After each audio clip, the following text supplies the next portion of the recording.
Punjab assembly के मुअत्तल 26 अरकान की नाअहली के लिए रेफरेंस दायर। स्पीकर पंजाब असेंबली की इलेक्शन कमीशन हुकाम से मुलाकात। अपोजिशन अरकान के खिलाफ नाअहली रेफरेंस इलेक्शन कमीशन में दायर कर दिया।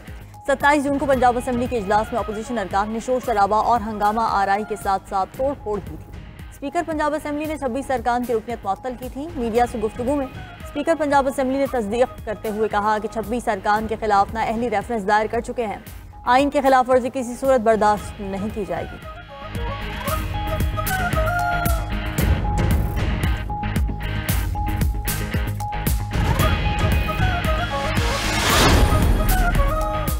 खैबर पख्तूनख्वा में सेनेट इंतखाबात के लिए काम का आगाज। इलेक्शन कमीशन जल्द खैबर पख्तूनख्वा में सेनेट इंतखाबात का शेड्यूल जारी करेगा।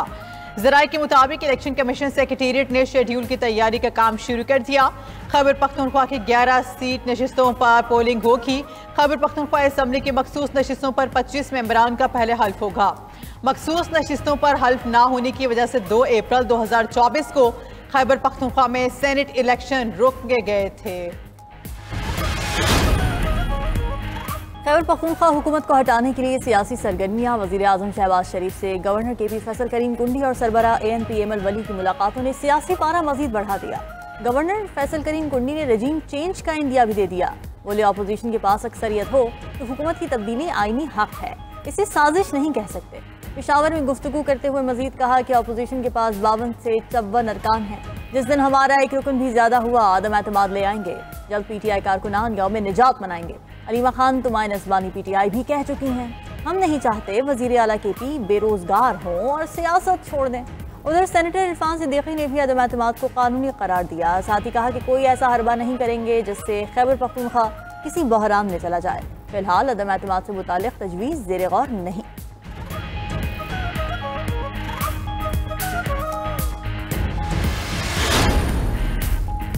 गवर्नर खैबर पख्तूनख्वा की मेरी हुकूमत गिराने की हैसियत नहीं। फैसल करीम कुंडी जितनी मर्जी साजिश कर लें मेरी हुकूमत नहीं गिरा सकते। वो एक काउंसलर की सीट तक नहीं जीत सकते। वज़ीर आला अली अमीन गंडापुर की मीडिया से गुफ्तगू। मुहर्रम के साथ हुकूमत मुखालिफ तहरीक शुरू करने का ऐलान। बोले सवात वाक़े की इंक्वायरी चल रही है, जिसकी भी गफलत पाई गई कार्रवाई करेंगे। वज़ीर आला खैबर पख्तूनख्वा के पेशावर हाई कोर्ट में पेशी। अदालत ने हिफाजती जमानत मंजूर कर ली। 23 सितंबर तक किसी भी मुकदमे में गिरफ्तार न करने की हिदायत। अदालत ने अली अमीन गंडापुर के खिलाफ मुकदमात की तफसीलात भी तलब कर ली।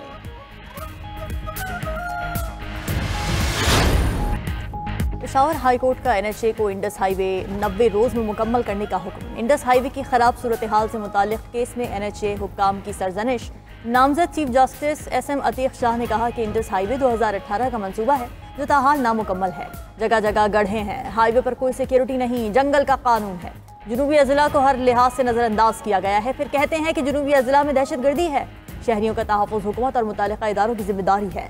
मोटरवे पर सिक्योरिटी है लेकिन हाईवेज पर नहीं। सड़क के दरमियान डिवाइडर तक मौजूद नहीं। हमें मजबूर ना करें कि आपके बाकी मंसूबे बंद कर दें और कह दें कि सिर्फ इंडस हाईवे पर तवज्जो दें। फंड्स चाहिए तो बताएं, हम हुक्म जारी करेंगे।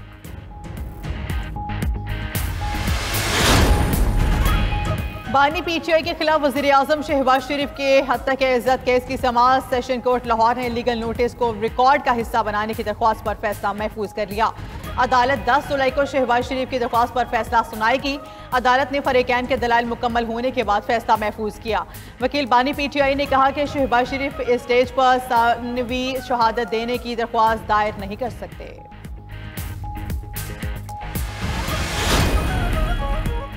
स्पीकर कौमी असेंबली और चेयरमैन सेनेट की तनख्वाहों में इजाफे पर तनकीद का सिलसिला जारी है। ख्वाजा आसिफ की हालिया तनकीद पर स्पीकर कौमी असेंबली अयाज सादिक ने वज़ीर आज़म शहबाज शरीफ को खत लिख दिया।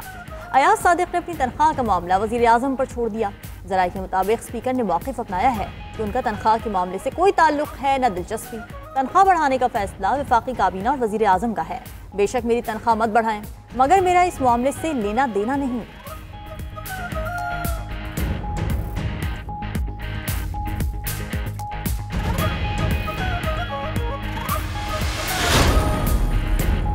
सूबाई वुज़रा की तनख्वाह में इजाफे के बाद लीव अलाउंस में भी इजाफे का फैसला। पंजाब हुकूमत का वुज़रा, स्पीकर और डिप्टी स्पीकर का छुट्टी का अलाउंस तनख्वाह के बराबर करने का फैसला। पंजाब अवामी नुमाइंदों के कवानीन का तरमीमी बिल पंजाब असम्बली से मंजूर। बिल हालिया इजलास में मंजूर किया गया। तरामीम की मंजूरी के बाद छुट्टी पर तनख्वाह की कटौती भी नहीं होगी।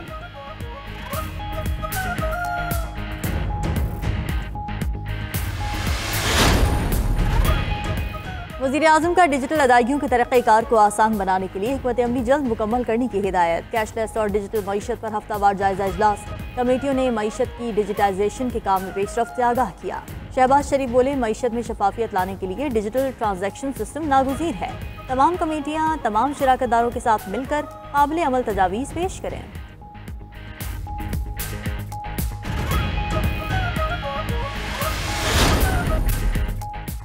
मुल्क में मानसून का एक और स्पेल बरसने को तैयार। इस्लामाबाद, आज़ाद कश्मीर, पंजाब और खैबर पख्तूनख्वा में मूसलाधार बारिशों का अलर्ट जारी। NDMA ने 5 से 8 जुलाई तक तेज बारिशों की वार्निंग दे दी। खैबर पख्तूनख्वा के नशेबी इलाकों और गिलगित बल्तिस्तान में सैलाब और लैंडस्लाइडिंग का खतरा। दरियाए सवात और दरियाए काबुल में तो ग़यानी मुतवक्के है। PTM पंजाब की इंतजामिया को भी अलर्ट जारी कर दिया। रावलपिंडी, मरी, अटक, चकवाल, जहलम, लाहौर में तेज बारिशों का इम्कान है।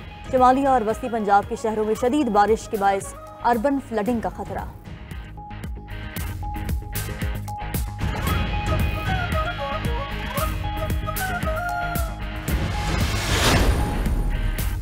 दहशतगर्द इजराइल के गाजा में नस्ल कुशी जारी। मजीद 111 फलस्तीनी शहीद, 200 से जायद जख्मी। कातिल फोर्सेज ने इमदाद के मुतलाशियों और खैमों में पनाह लेने वाले बेघर अफराद को निशाना बनाया।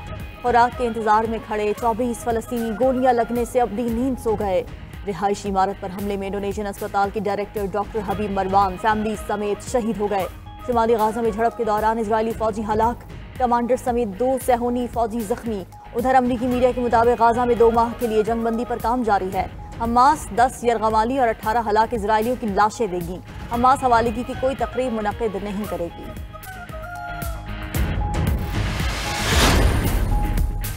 ईरान ने बैनुल-अक़वामी एटमी तवानाई एजेंसी के साथ ताउन मुअत्तल कर दिया। ईरानी सदर ने ताउन मुअत्तल करने के कानून की मंजूरी दी।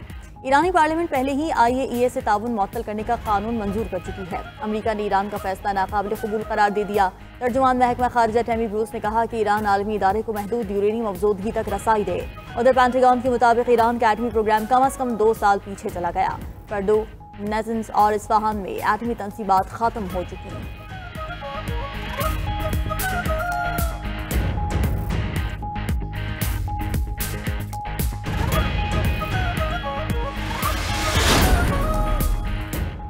अमेरिका में गैर कानूनी तौर पर रहने वाला हर शख्स मुजरिम करार। ग्रीन कार्ड और वीजा मनसूखे का नया कानून नाफिज। तर्जुमान व्हाइट हाउस कैरोलाइन लेविट कहती हैं कि दहशतगर्दी या तशद्दुद की तरगीब पर ग्रीन कार्ड और वीजा मनसूख कर दिया जाएगा।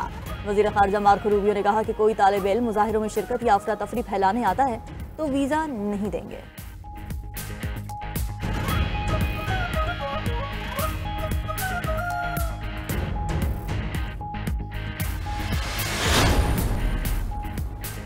सऊदी अरब और इंडोनेशिया के दरमियान 27 अरब डॉलर के मुआहदों पर दस्तखत। साफ तवानाई, पेट्रोकेमिकल समेत मुख्तलिफ शोबों में सरमायाकारी शामिल। इंडोनेशियन सदर के सऊदी अरब पहुंचने पर वली अहद मोहम्मद बिन सलमान ने इस्तकबाल किया। दूसरी जानिब सऊदी वजीर खारजा का अमरीकी हमनसब से टेलीफोनिक राब्ता। शहजादा फैसल बिन फरहान और मार्को रूबियो ने इलाकाई और बैनुल अक़वामी पेशरफ्त पर तबादला ख्याल किया। दोनों ममालिक में स्ट्रेटेजिक शराकतदारी बढ़ाने के तरीकों का जायजा भी लिया गया। अमरीकी सदर ट्रंप ने चेयरमैन मरकजी बैंक जेरोम पॉल से इस्तीफा मांग लिया। ट्रंप ने कहा, जेरोम पॉल आपने बहुत देर कर दी, फौरी इस्तीफा दें। फेडरल हाउसिंग फाइनेंस एजेंसी के मुतालबे पर जेरोम पॉल को कांग्रेस के सामने पेश होना चाहिए। जेरोम पॉल पर मरकजी बैंक के हेडक्वार्टर्स की तज़ीनो आराइश बारे झूठ बोलने का इल्ज़ाम है। जेरोम पॉल ने ट्रंप की तरफ से शरह सूद में कमी का मुतालबा मुस्तरद कर दिया था। सदर ट्रंप का खुसूसी bill one big beautiful bill हतमी मरहले में दाखिल। ऐवान नुमाइंदगान में रिपब्लिकन्स ने इब्तिदाई मुखालिफत के बाद बिल पेश करने की मंजूरी दी। बिल 213 के मुकाबले में 219 वोटों से बहस के लिए मंजूर हुई। 4 रिपब्लिकन अरकान ने अपनी राय बदलते हुए बिल के हक में वोट दिया। बिल पर हतमी वोटिंग से कबल बहस की जाएगी।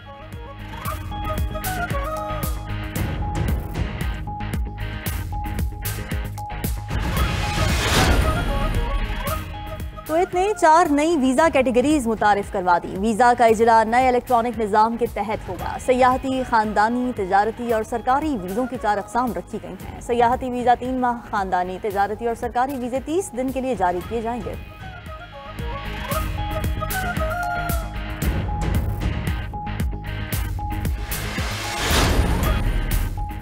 श्रीलंका और बांग्लादेश के दरमियान पहले वनडे में सांप ग्राउंड में आ गया। कोलंबो में खेले गए मैच में श्रीलंका के खिलाफ बांग्लादेश की इनिंग्स के दौरान सांप ने एंट्री दे दी। ग्राउंड में दाखिल होने वाला खतरनाक सांप कई फीट लंबा था।